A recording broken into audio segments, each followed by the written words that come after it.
सभी मेरे प्यारे व्यूअर्स का वेलकम करता हूँ YET की एडिटोरियल क्लास में। मेरा नाम है अमन। आप में से ज़्यादातर लोग मुझे जानते हैं, एक गवर्नमेंट सर्वेंट हूँ। आज की क्लास को आगे बढ़ाऊंगा अनडिज़ायरेबल एक्विटल नाम के इस एडिटोरियल के साथ। हर रोज़ की तरह आपसे गुजारिश करूँगा, इसको एक ऑफलाइन वर्कशॉप समझें, ऑनलाइन ट्रांसलेशन क्लास ना समझ के ऑफलाइन वर्कशॉप समझें इंग्लिश की।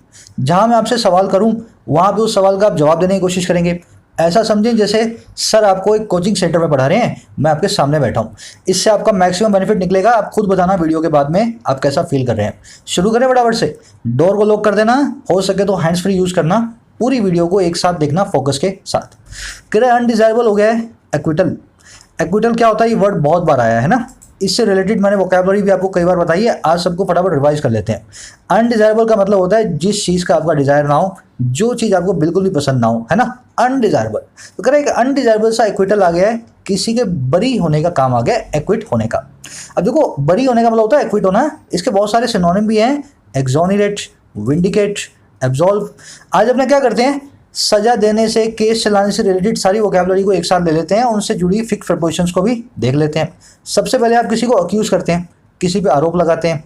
इसके अंदर उसका आरोप जो है प्रूव नहीं हुआ, एक्यूजेशन जो है प्रूव नहीं हुआ है, बस सिर्फ उस पर लगे हैं। तो आप अक्यूज़ के बाद में ऑफ लगा के बताते हैं भाई किस चीज़ का आरोप आपने लगाया। He was accuse of murder, she was accuse of theft, है ना। अक्यूज प्लस में ऑफ प्लस में क्राइम। अच्छा, अक्यूज करने के बाद नेक्स्ट केस होता है ट्रायल का। उसमें आप चार्ज किए जाते हैं, कॉन्विक्ट किए जाते हैं, गिल्टी प्रूव किए जाते हैं, है ना। तीनों का मतलब एक ही है, आपका आरोप जो है प्रूव हो गया है, आपने जो काम किया था उसको मान लिया गया है। तो चार्ज के साथ में विद आता है, कॉन्विक्ट के साथ में ऑफ आता है, गिल्टी के साथ में भी ऑफ आता है।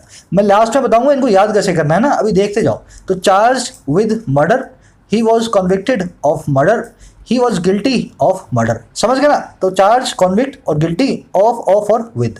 अच्छा, अगर मान लो किसी को गिल्टी प्रूव नहीं कर पाए, चार्ज नहीं कर पाए, कॉन्विक्ट प्रूव नहीं कर पाए, तो उसको आपको एक्विट करना पड़ेगा, मतलब उसको बाइज्जत बरी करना पड़ेगा। तो बस एक्विट का मतलब है बाइज्जत बरी करना। अब एक्विट को ऑफ करते हैं, एक्विट ऑफ, है ना, he was acquitted of the murder. Exonerate from करते हैं, विंडिकेट के बाद में कोई प्रीपोजिशन आती नहीं है, एब्सोल्व के बाद में भी ऑफ आता है। समझ रहे हो। तो एक्विट, एक्सोनरेट, विंडिकेट और एब्सोल्व चारों का मतलब क्या है, किसी को बाइज्जत बरी करना। अब देखो इनको फिक्स प्रीपोजिशन को याद कैसे रखना है, ध्यान से देखना। हर स्टेज पे, ये स्टेज नंबर 1 थी, ये स्टेज नंबर 2 थी, ये स्टेज नंबर 3 है। हर स्टेज पे ऑफ प्रीपोजिशन तो आ ही रही है। एक्यूज के साथ में भी ऑफ आ रहा है, कॉन्विक्ट के साथ में भी ऑफ आ रहा है, गिल्टी के साथ में भी ऑफ आ रहा है, एक्विट के साथ में भी ऑफ आ रहा है, एब्सोल्व के साथ में भी ऑफ आ रहा है। देखो, ऑफ तो आपको बाय डिफॉल्ट याद कर ही लेना है जब भी किसी को सजा देनी हो, किसी पर आरोप लगाना हो या किसी को बरी करना हो। अब जो याद करने वाली चीज़ है वो देख लो।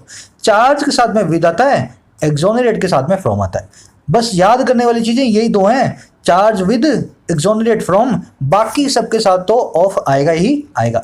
विंडिकेट बहुत कम यूज होता है वर्ड। इसका मतलब होता है चाहे आरोप लगा था, चाहे नहीं लगा, चाहे किसी चीज़ का लगा था, हमने विंडिकेट कर दिया, बिना प्रपोजिशन लगाए हम बताते हैं सब चीज़ें माफ। विंडिकेट विदाउट प्रपोजिशन, ठीक है ना। तो ऑफ नाम की प्रपोजिशन को जोड़ के रखें इन सबके साथ, एक्सोनरेट के साथ में फ्रॉम, चार्ज के साथ में विद।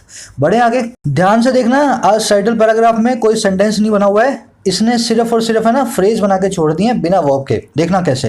कह रहा है एचसी का वर्डिक्ट, एचसी का फैसला, एचसी का जो रूलिंग है, जजमेंट है कास्ट मर्डर केस के अंदर, है ना। फिर कोमा लगा कह रहा है कास्ट मर्डर, समझ गए ना, ऐसा मर्डर जो जाति के नाम पे हुआ हो, कास्ट के नाम पे हुआ हो। कह रहा है एचसी का फैसला। फिर कोमा लगा कह रहा है एक सेटबैक, एक नाकामयाबी, और किसके लिए, उस पुश के लिए, दबाव के लिए जो प्रोटेक्ट करने का था, महफूज करने का था आज़ादी को, उस चॉइस की जो मैरिटल है, उस चॉइस की जो आपकी शादी से रिलेटेड है। तो ऐसा बनता है ना, कई बार आप हेडलाइन देखेंगे, एचसी का बड़ा फैसला, मैरिटल चॉइस की फ्रीडम पे एक बड़ा प्रहार, है ना। इस तरीके से आप देखते होगे हेडलाइन में। आज वैसी हेडलाइन नहीं है ना, यहाँ पे कोई सब्जेक्ट नहीं है, कोई वर्ब नहीं है, दो बातें इसने फ्रेज लिख दी हैं।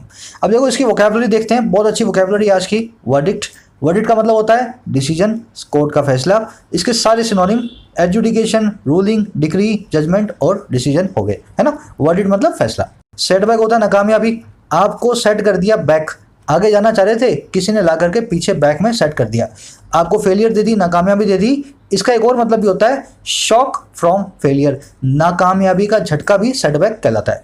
मैरिटल का मतलब होता है रिलेटिंग टू योर मैरिज, एक शादी से रिलेटेड कोई भी चीज़ वो मैरिटल होती है ना। मैरिटल अफेयर्स, मैरिटल रिस्पॉन्सिबिलिटीज, है ना। अब मैरिटल के सिनोनिम देख लेना, बहुत अच्छे सिनोनिम है, तीनों को ध्यान से देखना। मैट्रिमोनियल, कॉन्जुगल और नप्शल, है ना।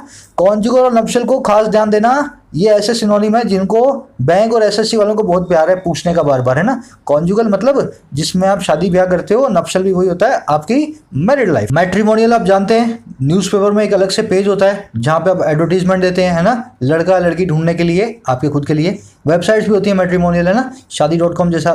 चलो अब एक समरी मैं आपको दे देता हूँ। समरी ये है, एक तमिलनाडु में मर्डर केस हुआ 2016-17 के अंदर।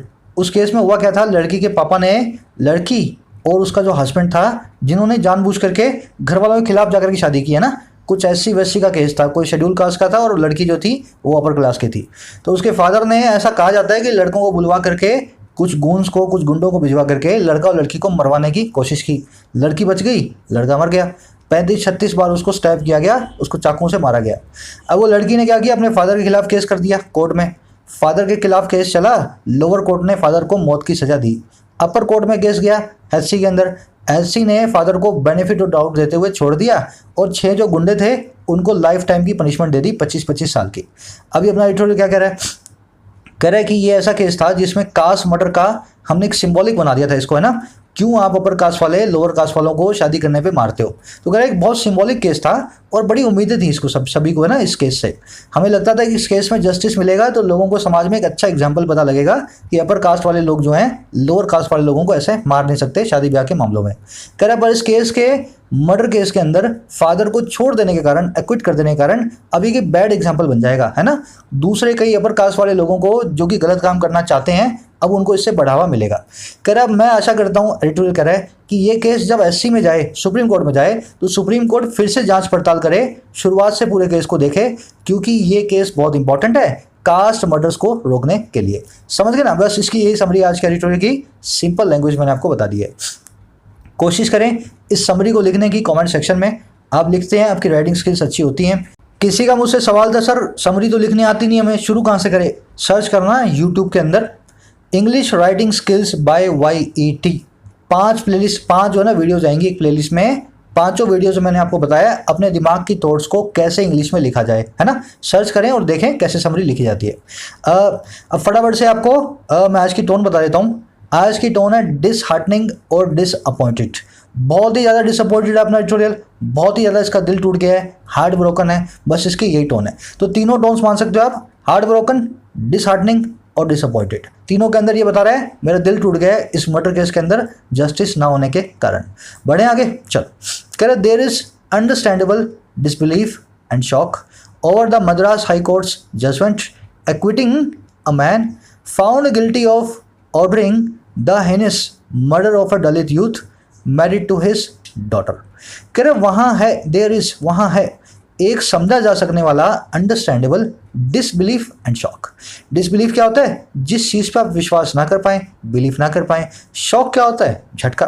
तो कह रहे एक समझा जाने वाला डिसबिलीफ और शॉक वहाँ है, और किसके ऊपर है, अब देखो ओवर लगा के बताएगा, मद्रास हाई कोर्ट के उस जजमेंट के ऊपर है, उस फैसले के ऊपर है। अच्छा कौन सा फैसला, एक्विट करने वाला एक आदमी को। अच्छा कौन सा आदमी, जो कि फाउंड हुआ हमें, जो कि हमें मिला गिल्टी, गुनहगार। अच्छा किस चीज़ का, ऑफ लगा के बताएगा, ऑर्डर करने का एक बहुत ही खराब मर्डर को, बहुत ही सीरियस मर्डर को, हेनियस मर्डर को। अच्छा किसका मर्डर, एक दलित यूथ का, दलित नौजवान का। अच्छा कौन सा नौजवान था, जो मैरिड था उसकी डॉटर से, जो शादीशुदा था उसकी बेटी से।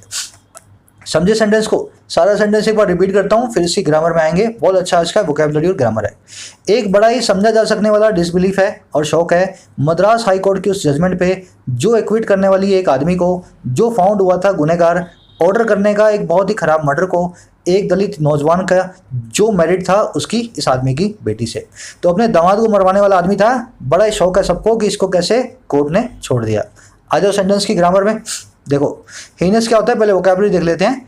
अबोरेंट बोल दो, आउटरेजियस बोल दो, अनस्पीकेबल बोल दो। ऐसा क्राइम जिसके नाम सुन के आपके रोंगटे खड़े हो जाए ना, उसको कहते हैं हीनियस। ये तो होगी इसकी लैंग्वेज के हिसाब से इसका मीनिंग। अब देखो कोड लैंग्वेज में इसका मीनिंग क्या होता है, ऐसा क्राइम जिसकी सजा 7 या 7 साल से ज़्यादा हो। समझ गए ना, मोर देन 7 ईयर्स हो, उस क्राइम को हम बोलते हैं हीनियस क्राइम्स। 7 से कम साल है तो उसको बोलेंगे सीरियस, है ना। और लेस देन 3 ईयर्स है उसको बोलेंगे पैटी। तो 3 तरह से कोर्ट जो है ना क्राइम्स को 3 कैटेगरी में बांट करके बैठी है। तो ये हीनियस क्राइम था, मर्डर था, मोर देन 7 ईयर्स इसकी सजा होती है।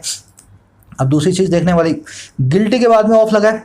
आपको मैंने ऊपर ही बताया था ना वोकैबुलरी के अंदर, गिल्टी के साथ में क्या आता है, ऑफ आता है। तो लाइक देखो आप, है ना, चार्ज विद, कॉन्विक्ट ऑफ और गिल्टी ऑफ, इसी तरह से एक फिफ्थ प्रपोजिशन जो है सारी की सारी काम करती हैं। अच्छा, तीसरी चीज, देयर सेंटेंस की शुरुआत जब भी करेगा, सेंटेंस एक इन्वर्टेड सेंटेंस होगा। देयर सेंटेंस का सब्जेक्ट कभी भी नहीं होता, ये एक एडवर्ब है, इसको हम डमी सब्जेक्ट बोलते हैं। इसके बाद में वर्ब आती है और उसके बाद में सब्जेक्ट आता है सेंटेंस का, है ना। तो सेंटेंस की वर्ब है ना, उसके बाद में आने वाले सब्जेक्ट के हिसाब से होती है। यह हमारा सब्जेक्ट है डिसबिलीफ एंड शॉक। डिसबिलीफ एक नाउन है, शॉक एक नाउन है, दो नाउन्स हैं, एंड से मिले हुए हैं, पर वर्ब हमने लगा दी यहाँ पे इज। अगर इस फॉर्मूला से हम चलें तो वर्ब यहाँ पे क्या आनी चाहिए थी, आर, है ना, वर्ब तो आर आनी चाहिए थी। अब इसी कॉन्सेप्ट को फटाफट देखते हैं। देखो ये कॉन्सेप्ट तो मैंने कई बार करवाया, आपके साथ डिस्कस किया है, पर दो तरह की चीजें हैं, इनको हम जो है ना आज एक ही कॉन्सेप्ट में एक साथ लेंगे। पहले तो देख लो फटाफट, एंड से जुड़ने वाले कौन से नाउन हैं जो कि सिंगुलर वे में ट्रीट किए जाते हैं। Science and technology, time and tide, firing and retaliation, disbelief and shock, milk and cornflakes, bread and butter, card and carriage. इनका मतलब क्या है, ये सब की सब चीज़ें जो एंड से जुड़ी हुई है ना, एक सिंगुलर आइडिया को प्रदर्शित करती हैं, दिखाती हैं। जैसे टाइम एंड टाइड, वक्त और तूफान, दोनों ऐसी चीज़ें हैं जिनका आपके ऊपर कोई बस नहीं है ना। हम बात कर रहे हैं उन चीज़ों की जिसके ऊपर हमारा बस नहीं है, time and tide. Firing and retaliation, गोलीबारी और उसका जवाब। साइंस एंड टेक्नोलॉजी, विज्ञान और टेक्नोलॉजी, है ना। Bread and butter, milk and cornflakes, card and carriage, घोड़ा और घोड़ा गाड़ी। समझ गए ना। तो एक सिंगुलर आइडिया को बताती हैं, इस वजह से इनके साथ में जो वर्ब है ना वो भी यूज कर लेते हैं सिंगुलर। फॉर एग्जांपल आपको बताता हूं, time and tide waits for none. Time और टाइड जो है किसी का जो है ना जो है इंतजार नहीं करते। एक्चुअल में होना चाहिए था इसके बाद क्या, वेट आना चाहिए ना, पर आएगा क्या, वेट्स फॉर नन। तो मैं आपको ये बताना चाह रहा हूं, ये ऐसी चीजें हैं, ऐसे जोड़े हैं जो अपने बाद में सिंगुलर वर्ब को हमेशा लेंगे। यहां भी इसने ये किया है, डिसबिलीफ और शॉक को सिंगुलर माना है, इसी वजह से डिसबिलीफ और शॉक की वर्ब आई है इज, है ना। इसने माना है एक सिंगुलर आइडिया को बता रहे हैं, इसने अपने हिसाब से इज को लगाया। तो अपनी लिस्ट में इसको भी ऐड कर लेते हैं हमने, डिसबिलीफ और शॉक को। अब इस कॉन्सेप्ट को थोड़ा और आगे बढ़ाते हैं। कभी कभी इंग्लिश में क्या होगा, आपको दो नाउन्स मिलेंगे, दो एक्चुअल में डेजिग्नेशंस मिलेंगी जिनके बीच में एंड लगा होगा, है ना। आपको वहां पे चेक करना है क्या वो एक ही आदमी को बता रहे हैं या अलग अलग आदमी को बता रहे हैं। चेक करने का सीधा सा तरीका है, अगर दोनों डेजिग्नेशन के पहले द आ रहा हो तो वो दोनों अलग आदमी हैं। अगर दोनों डेजिग्नेशन से पहले द ना आ रहा हो, दोनों के पहले द ना आ रहा हो, तो दोनों जो है एक ही आदमी है।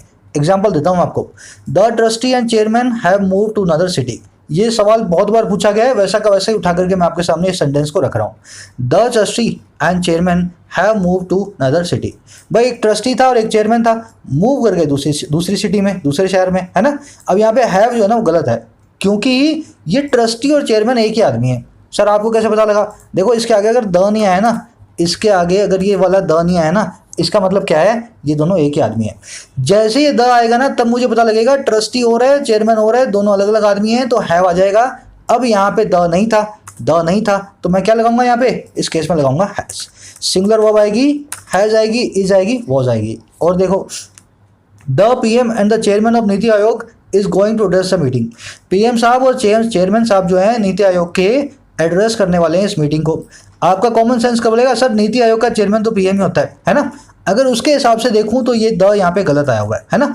इस द को मुझे निकालना पड़ेगा, इससे मालूम चल जाएगा पीएम और चेयरमैन एक ही आदमी है और वही मीटिंग को एड्रेस करने वाला है इस वर्ब के साथ। पर अगर इस सेंटेंस को देखूं ना और मैंने यहाँ पे द लगाया है, इसका सीधा सा मतलब क्या है, मैं आपसे ये कहना चाह रहा हूँ ये दोनों अलग आदमी हैं, इसकी जगह आप लगाओ आर। तो अगर एग्जाम में क्वेश्चन आता है ऐसा, तो आपको क्या करना है, द को देखते ही वर्ब को प्लूरल बना देना है, अपना जीएस मत चलाने लग जाना वहाँ पे, है ना, इंग्लिश के अंदर। तो चेयरमैन और पीएम को इसने अलग अलग आदमी माना है, आर नाम की वर्ब आएगी द लगने के कारण दोनों के आगे। समझ गए। आई थिंक ये दोनों कॉन्सेप्ट को एक साथ अपने मिक्स कर देंगे, थोड़ा सा और आसानी रहेगी आपको याद करने में, कब आपको एंड के बाद में सिंगुलर और कब प्लूरल ट्रीट करना है वर्ब को। आगे बढ़ते हैं। चलो, मैरिड पे बहुत लोगों का सवाल होता है, सर इसके बाद टू आएगा या नहीं आएगा। ऐसा करते हैं, आप भी डिसाइड करो। 4 सेंटेंस मैंने आपके सामने लिख दिए हैं, आप बताओ किस में टू लगाया मैंने सही और जहां नहीं लगाया क्या वहां आना चाहिए था। कोशिश सभी करेंगे ताकि कॉन्सेप्ट में बताऊं तो आपको हमेशा याद रहे, ना। पहले आप अपना पूरा दिमाग लगा दो कहां पे टू आना चाहिए और कहां नहीं आना चाहिए। चलो, चारों सेंटेंस सही है, नो एरर है चारों के चारों सेंटेंस में। कैसे, यहाँ भी मैरिड है सर, यहाँ भी मैरिड है, यहाँ टू लगा रखा है, यहाँ नहीं लगा रखा। ध्यान समझना इस चीज़ को ध्यान से। मैरी अगर मेन वर्ब हो, सेंटेंस की मेन वर्ब हो, सेंटेंस एक्टिव में हो, तो इसके बाद में कोई भी प्रपोजिशन नहीं आएगी। ही मैरिड हर, उसने शादी की उस लड़की से, समझ गए ना, he married her. Kailash married Savita, Kailash ने शादी की सविता से। एक्टिव में सेंटेंस है, मैरी क्या यहाँ पे मेन वर्ब है।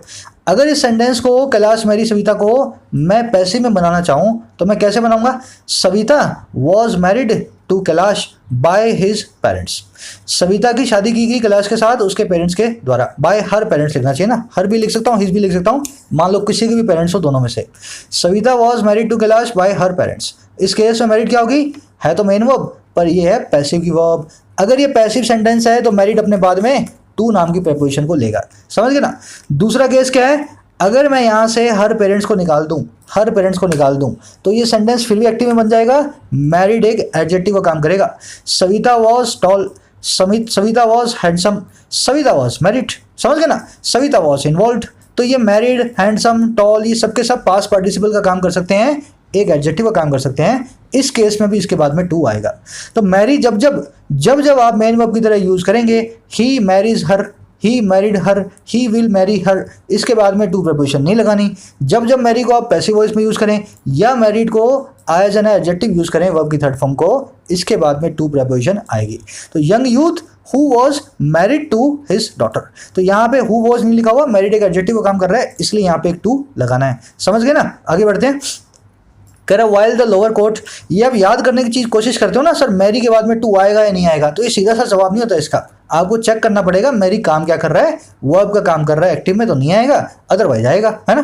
कह रहा while the lower court after an expeditious trial had awarded the death sentence to B Chinnaswamy in the sensational Udumalpet Shankar murder case, the high court has ruled that no conspiracy has been proved.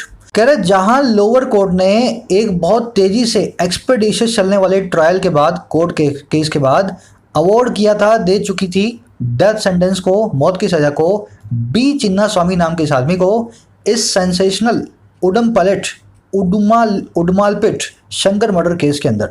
कह रहे जहां ऐसा हुआ था lower court ने फटाफट trial चला के, केस चला के इसको मौत की सजा दे दी थी बी चिन्ना स्वामी को। अच्छा उसके बाद क्या हुआ, कह रहे जो हाई कोर्ट है ना उसने रूल कर दिया, उसने फैसला दे दिया दैट वो ये कि कोई भी कॉन्स्पिरेसी, कोई भी षड्यंत्र जो है प्रूव नहीं हुआ। हाई कोर्ट को लगा चिन्ना स्वामी ने कोई कॉन्स्पिरेसी नहीं किया है, प्रूव नहीं कर पाया, तो इस वजह से हाई कोर्ट ने इसको रूलिंग दे दी, इसको छोड़ दिया। समझ गए सेंटेंस को। सेंटेंस में आए देखने वाली चीज़ों पे, एक्सपेडिशियस, कल ही खबरी पे हमने पैड रूट की थी, पैड रूट का मतलब होता है पाँव, एक्सपेडिशियस मतलब ऐसी चीज़ जो बड़ी तेज़ी से हो, जो बड़ी फास्ट हो, बड़ी क्विक हो। एक्सपेडिशन का मतलब है बड़ी तेज़ी से कहीं पे जाना, कहीं किसी जर्नी पे, किसी सफ़र पे, है ना। तो पैड रूट से आपने इस वर्ड को मेरे साथ कल सीखा। रूट वर्ड से पकड़ने की कोशिश करें, खबरी पे फॉलो करें मुझे, डिस्क्रिप्शन में लिंक रखा है ऐप का। रूट वर्ड्स जिस लड़के लड़की के अच्छे होते हैं उसकी वोकैबुलरी को आप कभी बीट नहीं कर सकते हो, इट इज़ अ फैक्ट। चलो आगे बढ़ते हैं। कॉन्स्पिरेसी का मतलब होता है षड्यंत्र, इसके मैंने सिनोनिम लिखे नहीं है, लिख दूं क्या फटाफट, चलो कभी कभी रह जाते हैं। फैब्रिकेशन, फैब्रिकेशन अब लिख रहा हूँ तो लिखते लिखते आपको याद भी रहेंगे ना, मेरे को भी याद है, आप भी कर सकते हो। अच्छा इसको बोलते हैं प्लॉट। फैब्रिकेशन और प्लॉट इन दोनों का मतलब क्या होता है, किसी के खिलाफ षड्यंत्र जो है रचना करना, किसी के खिलाफ जो है एक कॉन्स्पिरेसी करना। बढ़े आगे, कह रहा है it is indeed disappointing that an emblematic case of murder against a member of SC in the name of preserving the honor of a dominant caste has been reduced to a narrative without an author। बहुत simple sentence है। कह रहे बड़ी वास्तव में it is, ये है Indeed वास्तव में, डिसअपॉइंटिंग चीज़, हमको निराशा देने वाली चीज़। अच्छा कौन सी चीज़, कि एक एम्ब्लेमेटिक केस था ना, एक जो है सिंबॉलिक केस था, एक सिंबल बनने वाला केस था, और किसका, उस मर्डर का, और किसके खिलाफ, एक आदमी के खिलाफ, मेंबर के खिलाफ, शेड्यूल कास्ट के। और क्यों, इन द नेम ऑफ, नाम पे, प्रिजर्व करने के, महफूज करने के, ऑनर को, आपके सम्मान को, और किसकी, डोमिनेंट क्लास की, अपर क्लास के। कह रहे बड़ी डिसअपॉइंटिंग बात है कि ऐसा जो केस ऑफ मर्डर है ना, हैज़ बीन रिड्यूस्ड, इसको रिड्यूस कर दिया जा चुका है, और कहाँ पे, एक ऐसे नैरेटिव में, एक ऐसी कहानी में जिसका कोई ऑथर नहीं है, जिसका कोई लेखक नहीं है। पहले सेंटेंस को समझो फिर इसके अंदर का हिडन मीनिंग आपको बताता हूँ।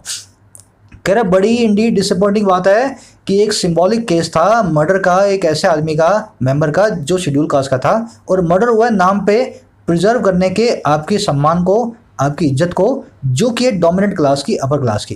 कह रहे ये जो मर्डर है वो रिड्यूस होकर के रह गया है, वो जो है थोड़ा सा सिकुड़ करके रह गया है और बन करके रह गया है एक ऐसी कहानी जिसका कोई ऑथर नहीं है, कोई भी जिसका जो है राइटर नहीं है। कहानी का राइटर कहानी से जस्टिस करता है ना। इसका कहने का मतलब क्या है? नैरेटिव विदाउट एन ऑथर एक फ्रेज होता है इंग्लिश में, इसका मतलब होता है ऐसी कहानी जिसमें जस्टिस ना हो, क्योंकि कहानी का ऑथर कहानी के साथ हमेशा जस्टिस करेगा, अपनी कहानी को कभी बिना जस्टिस के नहीं छोड़ेगा। तो कह रहा पर इसकी जो कहानी है ना, इसमें कोई ऑथर नहीं है, इसीलिए इस कहानी में कोई जस्टिस नहीं है, किसी के साथ न्याय नहीं हुआ। समझ गए ना? हिडन मीनिंग है इस लाइन के पीछे की बात है। अब इस सेंटेंस में देखने वाला वर्ड है एम्ब्लोमेटिक। एम्ब्लोमेटिक मतलब सिंबॉलिक। एम्ब्लम वर्ड का मतलब होता है सिंबल। जैसे अपना नेशनल सिंबल क्या है, नेशनल एम्ब्लम क्या है ना? जानते हो ना नेशनल एम्ब्लम क्या है अपना? तो एम्ब्लम मतलब सिंबल, एम्ब्लोमेटिक से बन गया सिंबॉलिक, है ना? जो चीज इशारा करती हो, सिंबल बनी हो। ये केस ऐसा ही एक सिंबल था, कैसे लोअर कास्ट को जस्टिस दिलाया जाए। समझ गए? आगे बढ़े। नैरेटिव होती है कहानी, एक कहानी, एक टेल, एक प्लॉट, एक स्टोरी। करें none other than 5 hirelings unknown to the victim has been found guilty। करें नन कोई भी नहीं, देखा था ना none but versus no one. करें नन अदर देन सिवाय कोई भी नहीं, सिवाय 5 हायरलिंग के, 5 भाड़े के गुंडों के। कह रहे जो कि अननोन थे इस विक्टिम को, जिनको ये विक्टिम ये शिकार नहीं जानता था। कह रहे इनके 5 के अलावा ना, अदर देन इन 5 के, कोई भी फाउंड गिल्टी नहीं हुआ है, किसी की भी सजा जो है, किसी को भी जो है हमने गिल्टी नहीं पाया। तो लड़की के बाप को छोड़ दिया, 5 गुंडों को मौत की सजा ना दे करके दे दी है जो है उम्र कैद। नन आप जानते हैं, नन और नो वन एक ही चीज है, दोनों को आप एक ही तरीके से यूज कर सकते हो। एक बार लिख देता हूं फटाफट, none is equal to no one, है ना? नो वन और नन में फर्क क्या होता है? ये दोनों इंसानों को बताते हैं, पर नन जो है ना, ये इंसानों के अलावा जो दूसरी चीजें हैं ना, नॉन ह्यूमन थिंग्स है या नॉन लिविंग चीजें हैं, उनको भी बताता है। दोनों को एक ही तरीके से यूज कर सकते हैं। यहाँ पे नो वन भी आ सकता था। दोनों अपने बाद सिंगुलर वर्ब लेते हैं, इसलिए हैज बीन फाउंड। हायरलिंग्स क्या होते हैं? भाड़े के टट्टू, जिनको आप बुला करके लाते हो कोई क्राइम करने के लिए। इसके सारे सिनोनिम आपको बता देता हूं मैं। हैंचमैन, जैसे वो सांबा था ना गब्बर का, वो हैंचमैन था, समझ गए ना? पहाड़ की चोटी पे बैठता था, गब्बर का काम करता था सारा, हैंचमैन। Add, accomplish, accessory. चारों का मतलब क्या है? गुनहगार, गुनाह के अंदर आपका साथी, क्राइम के अंदर आपका साथी। समझ गए ना? एसेसरी वर्ड को नोट करें, अगर इसमें ओ लगा दूं ना, ओ, तो ये एसेसरी बन जाएगी मोबाइल के साथ में, जैसे हेडफोन आता है, एसेसरी मतलब साथ में काम आने वाली चीजें। पर ये ए लगा दूं ना, ए, इसका मतलब क्या है? गुनाहगार आपके साथ में, आपका साथी गुनाहगार। समझ गए ना? तो ए और ओ का चक्कर है, एसेसरी वर्ड को नोट करें। आगे बढ़ते हैं। Their death sentences have been commuted to a life sentence without remission for 25 years. कह रहा उनकी मौत की सजाएं हैं, कम्यूट कर दी गई हैं, उनकी इंटेंसिटी कम कर दी गई है। और कहाँ पे? एक लाइफ सेंटेंस के अंदर, जीवन कैद के अंदर, उम्र कैद के अंदर, बिना रेमिशन के 25 सालों के। मौत की सजा से जब जीवन कैद मिलती है ना, उम्र कैद, उस केस के अंदर क्या होता है? उम्र कैद को 25 साल का रखा जाता है वैसे तो, पर वो दिन और रात दोनों काउंट करते हैं, है ना? तो उससे होता क्या है? रेमिशन हो जाता है, 25 के 12.5 साल हो जाते हैं, है ना? पर कह रहा है इस केस में रेमिशन नहीं दिया, कोई छूट नहीं दी, इंटेंसिटी को कम नहीं किया, 25 साल का 25 साल ही रखा है इनकी जो है उम्र कैद को। समझ गए? कम्यूट करना 2 मतलब होते हैं इसका, या तो घर से ऑफिस जाते हो, ऑफिस से घर आते हो तो भी कम्यूट करना होता है, या दूसरा किसी की पनिशमेंट को रिड्यूस करना। आपने किसी को सजा दे दी पहले, बाद में उसकी सजा को कम कर दिया, तो आप उसको कम्यूट कर देंगे। एग्जाम्पल के लिए मैं आपको दिखाता हूं एक बार। The sportsman, the punishment of a life ban given to the sportsman was commuted to a 4-year ban। ठीक है ना? The punishment of a life ban given to the sportsman was commuted to a 4-year ban। तो पहले life ban दिया था, बाद में commute करके क्या कर दिया? उसकी इंटेंसिटी को कम कर दिया, 4 साल का बैन उसको बना दिया। अब यही वर्ड कम्यूट ऐसे भी यूज कर सकते हो आप। मैं घर से ऑफिस जाता हूँ, ऑफिस से घर आता हूँ, I commute for 4 hours every day. मैं हर रोज 4 घंटा आने जाने का काम करता हूँ। एक ही वर्ड है, दोनों काम करता है। वर्ड को हमेशा सेंटेंस के साथ रिलेट करके रखें, कैसे उसको यूज किया जाता है। आगे बढ़ते हैं। कह रहा V Shankar had succumbed as many as 33 injuries inflicted under the gaze of CCTV cameras at a busy marketplace at Udmaplate town in Tamil Nadu in March 2017। कह रहे ये जो शंकर नाम का आदमी था, वी शंकर था, ये सकम टू कर गया, इसकी मौत हो गई। और कैसे? 33 इंजरीज के साथ। सकम को मैं समझाऊंगा अभी कैसे यूज करना है। ये मरा गया, इसकी डेथ हुई 33 चोटों के साथ, जो कि इन्फ्लिक्ट की गई थी, इसके ऊपर लगाई गई थी सीसीटीवी की गेज निगाह के नीचे। कह रहे इन कैमराज के नीचे एक बिजी मार्केट प्लेस में, ऐसी जगह पे जहां सब लोग आ जा रहे थे, इस गांव के अंदर, इस टाउन में, तमिलनाडु के मार्च 2016 के अंदर। तो ये हुआ इस आदमी के साथ। 33 इंजरी जिसको दी गई, 33 बार इसको नाइफ से स्टैब किया गया था। सेंटेंस में देखने वाले वर्ड्स, सब्जेक्ट वर्ब तो आप पकड़ रहे हो ना, सब्जेक्ट ग्रीन, वर्ब पिंक है। आज शायद मैंने बताया नहीं आपको, सब्जेक्ट और वर्ब हमेशा की तरह ग्रीन और पिंक है।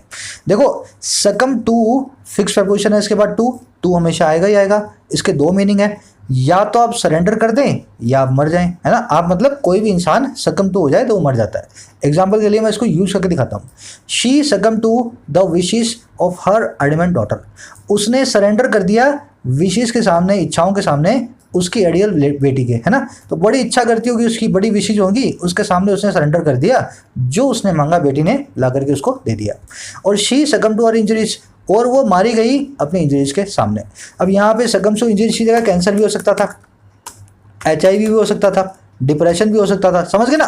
तो सकम टू के बाद में कोई ऐसी चीज़ आ जाए जिससे आपकी किसी की भी डेथ हो जाए, तो सकम टू इंजरीज मतलब किसी की मौत हो जाना। और कोई ऐसी चीज़ आ जाए जिससे आपकी डेथ ना हो, तो इसका मतलब क्या, उसके सामने आपने सरेंडर कर दिया। वर्ड एक है, दोनों काम करता है। अब दोनों तरह के काम एक बार सीख लो, कभी जिंदगी में कंफ्यूज नहीं होगे। बढ़े आगे, चलो। कह रहा है अब यहाँ पे यही हुआ है, इसने सकम टू किया है 33 इंजरीज के सामने। कह रहे the assailants grievously attacked his wife Kausalya, Chinnaswamy's daughter. कह रहे इन अटैकर्स ने, असेलेंट्स ने, इन असॉल्टर्स ने, इन अग्रेसर्स ने, इन हमलावरों ने बहुत ही सीरियसली अटैक किया उसकी वाइफ को, कौशल्या को, चिन्ना स्वामी की जो डॉटर भी है, उसकी बेटी भी है। कह रहे फॉर्चुनेटली शी सर्वाइव्ड, नसीब से वो बच गई, सर्वाइव कर गई बावजूद इस असॉल्ट के। कह रहे her courageous disposition against her parents and fellow members of the dominant Thevar community led to the trial court sentencing her father and 5 assailants to the death। कह रहे लेकिन वो बच तो गई, और उसका पर जो करेजियस डिस्पोजिशन था ना, उसका करेज से भरा हुआ, हौसले से भरा हुआ डिस्पोजिशन जो था, उसका फ्रेम ऑफ माइंड था, उसका जो मूड था, है ना। और किसके खिलाफ, उसके पेरेंट्स के खिलाफ और अपने साथी मेंबर से खिलाफ, डोमिनेंट, बहुत ही डोमिनेट करने वाली थावर कम्युनिटी के। कह रहे जो उसका डिस्पोजिशन था ना, जो उसका फ्रेम ऑफ माइंड था बड़ा करेज वाला, ये लीड टू कर गया, ले गया हमें ट्रायल कोर्ट के सेंटेंस करने तक, सजा देने तक उसके फादर को और 5 हमलावरों को। और सेंटेंस कहाँ किया, टू डेथ, मौत की सजा के लिए। कह रहे बच जरूर गई, पर उसके करेजियस डिस्पोजिशन ने अपनी कम्युनिटी, अपने फादर के खिलाफ जो उसका डिस्पोजिशन था, उससे इन सबको मौत की सजा जो है ट्रायल कोर्ट ने दी। अब इस सेंटेंस में देखने वाली कई चीज़ें हैं। पहले वोकैबुलरी देखते हैं, फिर इसमें एक एरर है, आप मुझे पकड़ के दिखाएंगे। जो लोग पकड़ सकते हैं, जीरन की एरर है, मुझे पकड़ के बताएं। जो लोग नहीं पकड़ सकते उनको मैं पकड़ के दिखाऊंगा। पहले मैं वोकैबुलरी आपको बता रहा हूँ। करेजियस, फुल ऑफ करेज, बहुत ब्रेवरी भरा हो, करेजियस। डिस्पोजिशन मैंने आपको बता दिया, फ्रेम ऑफ माइंड और मूड। डिस्पोजिशन का एक और मीनिंग भी होता है, उसका मतलब होता है मैनेजमेंट, प्रशासन, एडमिनिस्ट्रेशन, है ना। डिस्पोजिशन एक एडमिनिस्ट्रेशन या मैनेजमेंट भी हो सकती है। अच्छा, सेंटेंस टू डेथ, मौत की सजा देना। आप जब भी सजा देते हो ना, तो आप इसी तरीके से लिखते हो, सेंटेंस टू प्रिजन, प्रिजन की सजा। सेंटेंस टू लाइफ, जो है जीवन कैद की सजा। सेंटेंस टू डेथ, मौत की सजा। मौत की सजा के लिए आप ऐसा ही बोलते हो, कैपिटल पनिशमेंट, है ना।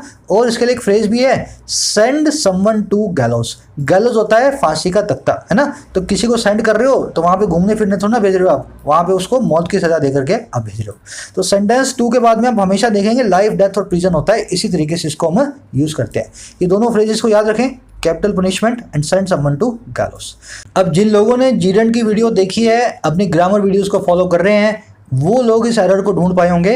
जो लोग नहीं ढूंढ पाए हैं उन लोगों को मैं अब बता देता हूं। जिन्होंने ढूंढी है उन सबको बहुत बधाई, जरूर से मुझे कमेंट सेक्शन में बताना अगर आपने एरर को ढूंढा है। मैंने आपको बताया था जब भी प्रीपोजिशन के बाद में वर्ब की आईएनजी फॉर्म आएगी वो जीरेंड का काम करेगी। हो सकता है वो कभी कभी पार्टिसिपल हो, आपको पहचानना पड़ेगा वो जीरेंड है या नहीं। अब देखो यहाँ पे कहाँ लीड करके लेके गया इसका डिस्पोजिशन, ट्रायल कोर्ट की तरफ लीड करके लेके गया या इस कोर्ट के सेंटेंस करने की तरफ लीड करके गया। इसके डिस्पोजिशन ने, इसके फ्रेम ऑफ माइंड ने कहाँ हमें लीड करवाया, कहाँ हमें लेकर के गया, कोर्ट तक लेके गया या कोर्ट के सेंटेंस करने तक ले गया उसके फादर को। सीधी सी बात है, कोर्ट तक थोड़े ना ले गया, है ना। इसके ऊपर बैठ के हम कोर्ट थोड़ा चले गए, इसके आधार पे तो हम कोर्ट के सेंटेंस करने की तरफ गए, सजा देने की तरफ गए। अगर ये टू सेंटेंसिंग जो है टू प्रपोजिशन से जुड़ा हुआ है तो एक जीरेंड है। यहाँ पे ट्रायल कोर्ट इस जीरेंड का सब्जेक्ट बनेगा। सब्जेक्ट बनेगा तो इसको हम क्या करते हैं, इसका बना देते हैं हम पॉजेसिव केस। तो हमें क्या लिखना चाहिए यहाँ पे, trial courts courts sentencing her father and 5 असिलेंट्स। अब देखो इसने ट्रायल कोर्ट फिर भी लिखा है, ये रूल तो सब जानते हैं ना, फिर भी इसने ट्रायल कोर्ट लिखा है। रीजन क्या है, ये कॉन्सेप्ट बड़ा कंफ्यूजिंग है, टीचर्स भी अच्छे तरीके से नहीं बता पाते हैं क्योंकि थोड़ा कंफ्यूजन रहती है सबको, पर आप लॉजिक से चलो तो बड़ा इसलिए आप इस कॉन्सेप्ट को पकड़ सकते हो। भाई कहाँ लीड करके ले गया, ट्रायल कोर्ट की तरफ या उसके सेंटेंस करने की तरफ? सर उसके सेंटेंस करने की तरफ, तो सेंटेंसिंग जीरेंड हो गया। अगर ये जीरेंड है तो ट्रायल कोर्ट का पॉसेसिव बनेगा, ट्रायल कोर्ट्स आएगा। फिर बता रहा हूँ पूरी ग्रामर को ऐसे लॉजिक से हमने चैनल पे कवर किया हुआ है, जा करके फायदा उठाएं। जो लोग नहीं उठा रहे हैं अभी भी, चैनल के होम पेज पे complete English grammar for all competitive exams by YT, ऐसे लॉजिक से बताता हूँ हर चीज़ को, ऐसा हो जाएगा आपके पास, फिर रूल्स आप घर से बनाने लगोगे ग्रामर के, ये ऐसे होता है, ये ऐसे होता है, ये ऐसे होता है ना। आगे बढ़े, चलो।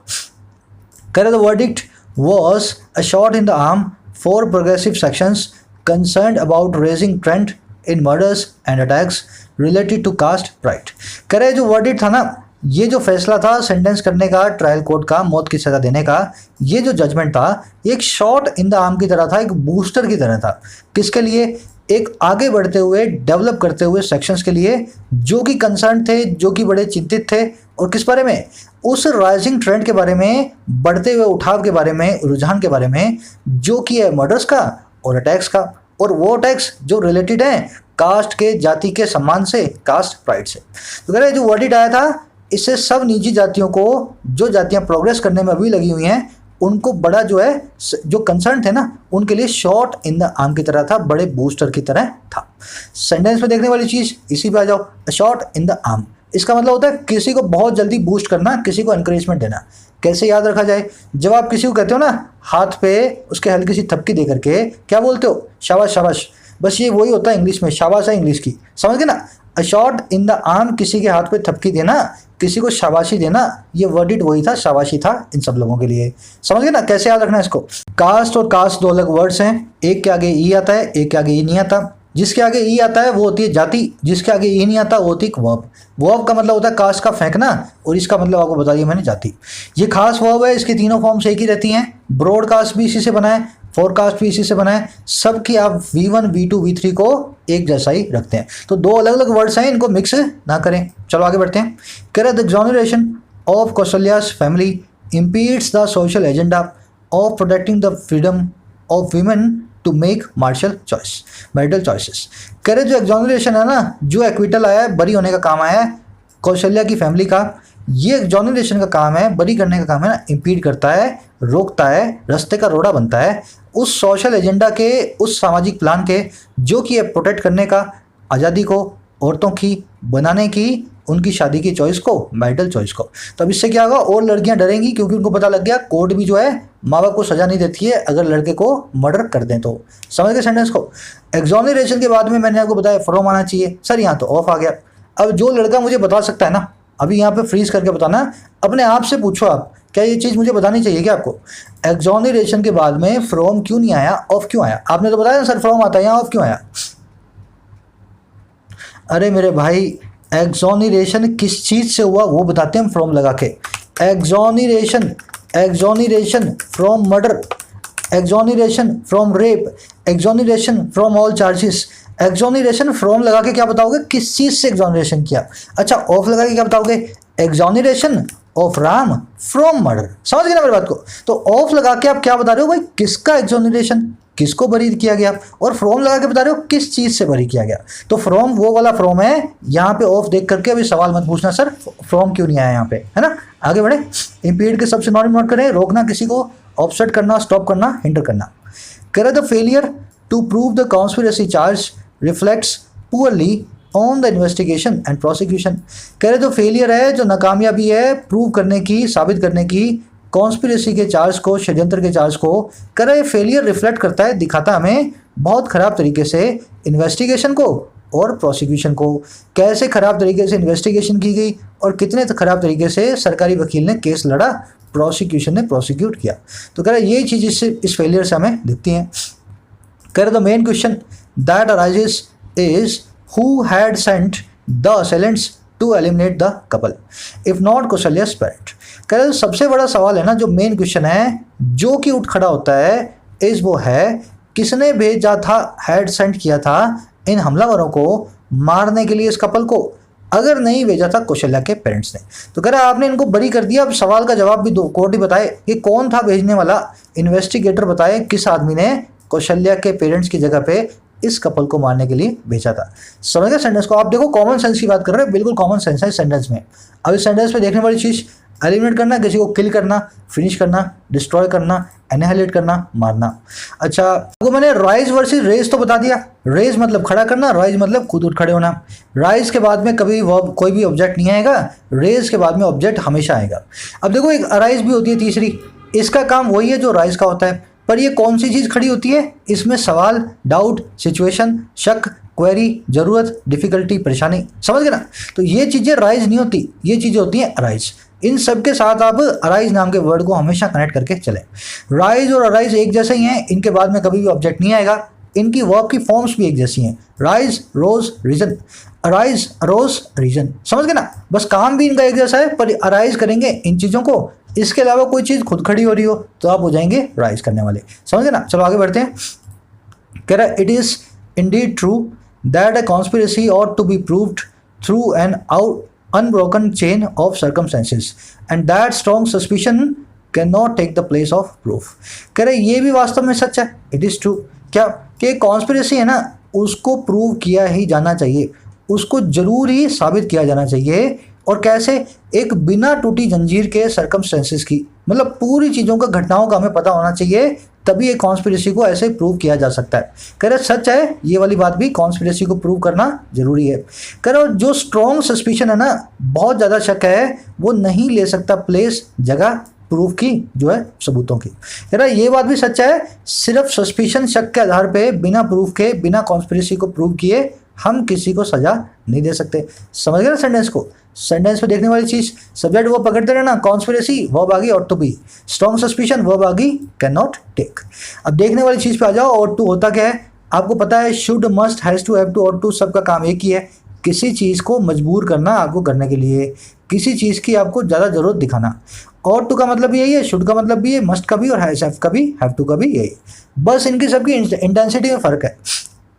We ought to maintain decorum in the house, ये हमारा ought to है, हमारी moral obligation है। ought to क्या बताएगा? आपकी नैतिक जिम्मेदारी, मॉरल ऑब्लिगेशन को। कह रहा आपकी मॉरल ऑब्लिगेशन है घर में डिकोरम को मेंटेन करना, ठीक है ना? आपके पड़ोसी ने आपको समझाया तो ought to लगा के बता दिया भाई आपकी मॉरल ऑब्लिगेशन है घर में डिकोरम मेंटेन करें। आपके घर वालों ने समझाया you should maintain decorum in the house, अब थोड़ी इंटेंसिटी ज़्यादा होगी, आपको करना ही चाहिए। आपके पापा ने गुस्से में समझाया you must maintain decorum in the house, समझ गए ना? इंटेंसिटी और बढ़ गई, कह दिया कि नहीं किया तो देख लेना मार भी पड़ सकती है। You have to maintain decorum, जब आपको ऐसा बोला ना तो बोल दिया भाई रहना तो रहो, नहीं तो डिकोरम मेंटेन करके रहना, नहीं तो निकल जाओ। समझ गए ना? हैव टू का मतलब क्या है? एक दर्जा और ऊपर इंटेंसिटी। तो ऐसे इंटेंसिटी बढ़ती है, शुरू में मॉरल एप्लीकेशन, फिर आपको करना चाहिए, फिर आपको करना ही चाहिए, फिर अगर आपने नहीं किया तो देख लेना, है ना? इस तरीके से सबकी सब चीज़ें चलती हैं। ध्यान ये देना, इसके बाद में भी ought के बाद में टू आएगा और हैज के बाद में भी टू आएगा। We ought to not fight with our siblings, हमें अपने भाई बहनों से लड़ाई नहीं करनी चाहिए। अब देखो इसकी जगह ought to की जगह क्या आ सकता है? शुड आ सकता है। We should not fight, we must not fight, we have to not fight. बस इसमें एक चीज़ का ध्यान रखना, इस सेंटेंस में एक एरर भी हमने कर दी है। एरर ये है, ये जो टू वाले आ रहे हैं ना, टू वाले, इनके जस्ट बाद में नॉट आएगा, क्योंकि टू के बाद में कभी भी नॉट नहीं आता। इस रूल को भी नहीं हमें भूल जाना चाहिए। तो we ought not to fight with our siblings, इन चीज़ों को एक साथ एक चेन ऑफ इवेंट बना करके दिमाग में चलाओ, सबका मतलब एक ही है और कैसे बिहेव करती हैं, और नॉट जब आता है तो किस तरह से काम करती हैं। तो वी ought not to आएगा, वी ought to not नहीं आएगा। बढ़े आगे, चलो। कह रहा however, हालांकि इट इज़ अनफॉर्चुनेट, ये बड़ी बदनसीबी की बात है, that the court treated a peaceful parting of ways in the family soon after their temple wedding in 2015 when Kaushalya gave a written statement before the police that her parents did not interfere with her marital life and her father's complaint that Shiva Shankar had abducted her was closed as evidence that her father could not have plotted to attack them। अब देखो ये sentence में हजार चीज़ें हैं confuse करने वाली। अब मैं आपको सीधा सा तरीका बताता हूँ पढ़ने का। हर बार बताता हूँ, जब भी ये डैश से डैश के बीच में चीज़ें आए, है ना, ये डैश देखो, ये डैश देखो, इस बीच वाले को आप साइड में रख दो थोड़ी देर के लिए और सेंटेंस को पढ़ो। फिर सेंटेंस को पढ़ने के बाद इस बीच वाले पे आओ, इसको पढ़ो, पूरा सेंटेंस क्लियर हो जाएगा। करके दिखाऊं आपको। हालांकि बड़ी बदनसीबी की बात है, कोर्ट ने ट्रीट किया एक शांति की पार्टिंग को वेज की। पार्टिंग ऑफ वेज मतलब अपने अपने रास्ते अलग करना। तो कोर्ट ने ट्रीट कर दिया शांतिपूर्ण तरीके से, एकदम पीसफुल तरीके से रास्तों को अलग करने का काम को फैमिली के अंदर, बिल्कुल बाद में सून आफ्टर इनकी टेंपल वेडिंग के, टेंपल की शादी के इन 2015। अच्छा, कैसे ट्रीट किया, कैसे ट्रीट किया? अब देखो यहाँ से, एज एविडेंस, एविडेंस के तौर पे, सबूत के तौर पे, दैट वो ये कि हर father could not have plotted to attack them, कि उसका फादर नहीं प्लॉट कर सकता था उनको अटैक करना।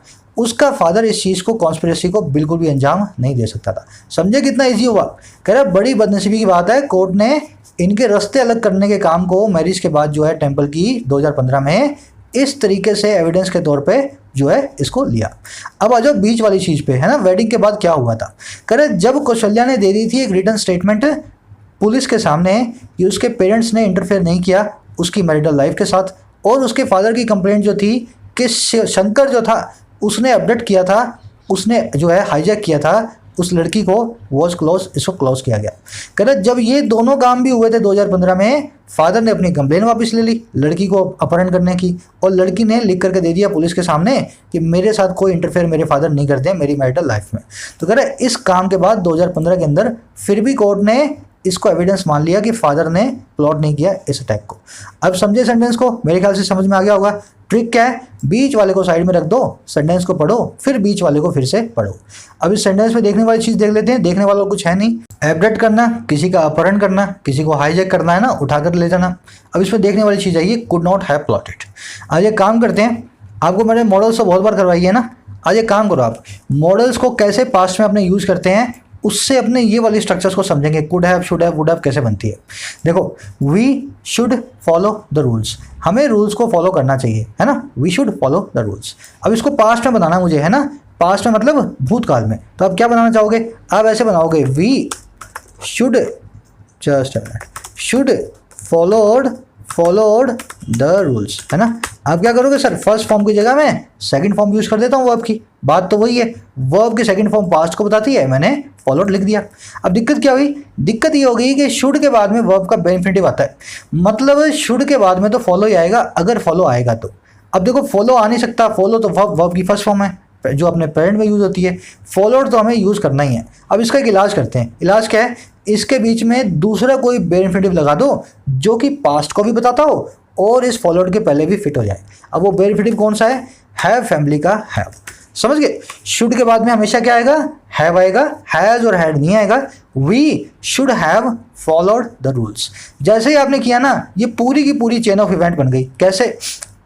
शुड को एक बेनिफिट मिल गया, फॉलोड की जगह फॉलोड रह गया, पास का काम बन गया। हैव का काम होता है पास वाली चीज़ों को दिखाना, और हैव के बाद वर्ब की थर्ड फॉर्म भी चाहिए होती है, चाहे ये थर्ड फॉर्म है चाहे सेकंड फॉर्म है, इसकी यहाँ पे अब थर्ड फॉर्म ही आएगी। We should have followed rules है, हमने बना दिया कि हमें रूल्स को फॉलो करना चाहिए था। ऐसे इसको देखो, we must follow the rules. अब इसको आप यहाँ पे शुड की जगह मस्ट को रिप्लेस कर दो, we must have followed the rules. Easy है ना, समझ गए ना। Should have plus V3, could have plus V3, ought have plus V3, may have plus V3, है ना, might हैव प्लस V3, ऐसे बनती है वो। मॉडल की पास्ट बनानी होती है आपको, इस वजह से आप बीच में हैव नाम की स्टेपनी को यूज करते हैं, है ना। अब देखो शुड हैव बिन कैसे बनता है वो देखो। ये सेंटेंस एक्टिव में था, हमें रूल्स को फॉलो करना चाहिए। इस सेंटेंस को अगर मैं पैसिव में बना दूं, पैसिव की वीडियो में ला चुका हूं, पैसिव आपको बनाना आना चाहिए। अगर आपको नहीं आता है तो आपकी गलती है, पैसिव को हम 1 महीना 2 महीना पहले कर चुके हैं ना, यहाँ डाल देता हूँ जिससे नहीं देखिए। The rules should be followed by us, है ना। इस बाय अस को आप निकाल भी सकते हैं क्योंकि हमें ही फॉलो करना है, यहाँ पे बताने की जरूरत नहीं है। अब इसको पैसिव को मैं बनाना चाह रहा हूँ पास्ट के अंदर। इसका मतलब तो ये हमें फॉलो करना चाहिए, है ना। अब पास्ट में हमें फॉलो किया होना चाहिए। अब उसको कैसे बनाऊंगा मैं? The rules should have be की जगह आ जाएगा बिन फॉलो, ठीक है ना। बी फैमिली की वर्ब, उसके बाद में V3 आ गई, हमारे पास पैसिव स्ट्रक्चर बन गई। तो should have followed active, should have been followed passive, must have followed active, must have been followed passive, could have followed active, could have been followed passive. समझ गए ना। इस तरीके से इन स्ट्रक्चर्स को हमने बनाया है। इससे अच्छा तरीका नहीं है। अगर आप इस तरीके से नहीं समझ सकते हैं तो आप कभी भी नहीं समझ पाएंगे इन चीज़ों को। पार्सिंग तरीके से चलो, वर्ड टू वर्ड मैं आपको तोड़ तोड़ के बता रहा हूँ कैसे किस चीज़ को हम लेकर के आए हैं। आज आपको मैंने रीजन बताया साहब को बीच में क्यों घुसाया गया है ना, लॉजिक के साथ। लॉजिक है इसका, क्योंकि इसके बाद में एक V3 आ रही थी, क्योंकि हमें V3 चाहिए थी, क्योंकि शुड के बाद में एक बेयर इंफिनिटिव चाहिए था, क्योंकि इस V3 को सेंटेंस में बनाए रखना था, इस वजह से बीच में हैव लगाया, सारी चीज़ें सेट बैठ गई। अब ये बाकियों का भी आप बना सकते हैं इसी तरीके से। अब इसी भी आज का क्विज है आपका, 3 सेंटेंस मैं आपको दे रहा हूँ, सेंटेंस 1, सेंटेंस 2, सेंटेंस 3। तीनों सेंटेंस को एक्टिव और पैसिव दोनों तरह के पास्ट में आपको बदलना है। फिर बता रहा हूं मैं, वर्कशॉप है इंग्लिश की, आपके ऊपर काम करना है अपने आप को, है ना। मजा आएगा आपको करके, लास्ट पे जाओ करके खड़े हो गए ना, आपको पता लगेगा यार ये मैं कितने दिनों से डरता आ रहा था, should have been, could have been कैसे बन गए बड़े प्यार से मेरे से, है ना। अब इसमें एक चैलेंज भी आपके लिए, इनमें से 6 में से आप 6 बनाओगे ना, 2-2-2, इनमें से एक नहीं बनेगा। आपको बताना मुझे कौन सा नहीं बनेगा। एक्टिव पैसिव वीडियो मैंने आपको सिखाया भी था लॉजिक के साथ, किन सेंटेंसेस का पैसिव हम नहीं बना सकते। डालना कमेंट सेक्शन में, आंसर वहीं अपडेट करता हूं मैं हर रोज। कल के आंसर भी अपडेट हो गए हैं कमेंट सेक्शन के अंदर, फर्स्ट कमेंट में। आगे बढ़े, कह रहा it is not beyond human nature to suppress one's anger in public and strike at a more opportune time. कह रहे बियॉन्ड नहीं है, पार नहीं है, ह्यूमन नेचर के बस से बाहर नहीं है सप्रेस करना अपने एंगर को, गुस्से को पब्लिक के अंदर, और स्ट्राइक करना एक दूसरे अपॉर्चुन टाइम पे, ऐसे टाइम पे जिस पे मौका परस्त आपको मौका लग जाए। तो अगर कोई भी कर सकता है, पब्लिक में अपने एंगर को सप्रेस कर सकता है और बाद में मौका पा करके स्ट्राइक कर सकता है। अपॉर्चुन मतलब जिसमें अपॉर्चुनिटी हो, कन्वीनियंट हो, एडवांटेजेस हो, एप्ट हो, आपके हिसाब से अप्रोप्रिएट हो। कर इट इज पॉसिबल टू से the court could have taken a different view of call records that showed Chinnaswamy being in contact with the assailants and withdrawing money close to the crime। कह रहे ये भी possible है, ये भी likely है। और क्या ऐसा कहना, अच्छा किस चीज़ को कोर्ट ले सकती थी, देखो आ गया कुड हैव V3, कोर्ट ले सकती थी एक डिफरेंट व्यू को, एक डिफरेंट नज़रिए को उस कॉल पे और उस कॉल के रिकॉर्डिंग पे जिसने दिखाया चिन्नास्वामी को, लड़की के बाप को, होते हुए कॉन्टैक्ट में इन हमलावरों के साथ और विड्रॉ करते हुए पैसे को क्लोज टू द क्राइम की जगह के पास। तो कह रहा है कोर्ट है ना, उन कॉल रिकॉर्डिंग्स को भी सीरियसली ले सकती थी, ऐसा पॉसिबल है, जैसा कि कोर्ट ने नहीं किया। इसको फिर से ध्यान देना, जो आपने ऊपर मेरे साथ वर्कशॉप की है उसी वर्कशॉप का आपने फिर से एग्जाम्पल देखा, कुड हैव प्लस में V3। आगे बढ़ते हैं, कह रहा है despite some flaws in its case the prosecution is expected to appeal against the verdict. बावजूद कुछ फ्लॉज के, कमियों के अपने केस के अंदर सरकारी वकील से ऐसी आशा है कि अपील करेगा इस वर्डिक्ट के सामने, इस फैसले के सामने सुप्रीम कोर्ट में प्रोसिक्यूशन, सरकारी वकील, गवर्नमेंट लॉयर बावजूद अपनी कमियों के जरूर जाएगा। कर it will be in the societies interest that the Supreme Court gets to examine the full dimensions of this horrific crime। कह रहा है ये होगा, इट विल बी सोसाइटी के इंटरेस्ट में, समाज की भलाई में। अच्छा कौन सी चीज़, वो ये कि सुप्रीम कोर्ट को मिलता है एक एग्जामिनेशन, सुप्रीम कोर्ट करता है एक एग्जामिनेशन, एक छानबीन को, और किस में, पूरी डायमेंशन में, हर पहलू में, इस हॉरिफिक, इस डराने वाले क्राइम के, इस डराने वाले गुनाह के। तो कह रहा है ये सोसाइटी के इंटरेस्ट में होगा अगर सुप्रीम कोर्ट पूरे का पूरे डायमेंशन को, हर नज़रिए से इस क्राइम को देखता है। समझ गया? आई थिंक आज का इजी था। फटाफट से अपने तीनों सेंटेंस की 6 के 6 फॉर्म्स को बना के कमेंट में डालो और आज की समरी को डालना है ना। समरी राइटिंग के लिए वीडियोस को जाकर के चेकआउट करें अब जा करके। और फिर बता रहा हूँ मैं, अगर आपने ग्रामर वीडियोस को फॉलो करना नहीं शुरू किया है तो कई चीज़ें ऐसी एडिटोरियल्स में जिन पे आपको आंखें मूंदनी पड़ती है। सर ने बताया, हमने मान लिया, ऐसा मत करो, सवाल किया करो। सवाल करने के लिए आपको लॉजिक पता होना चाहिए, जो कि ग्रामर वीडियोस में हमने डिस्कस किया है। अपने आप पे एहसान करें, ग्रामर को इस तरीके से सीखें, आपके दिमाग से सारा जो है, सारा का सारा कन्फ्यूजन निकल जाए। इजाज़त दें मुझे अगली वीडियो तक के लिए। लाइक करना, शेयर देना ना भूलें। आपके लाइक और शेयर्स पे ये चैनल चलता है, मेरे पास ज़्यादा टाइम नहीं है इसको प्रमोट करने का। Signing out.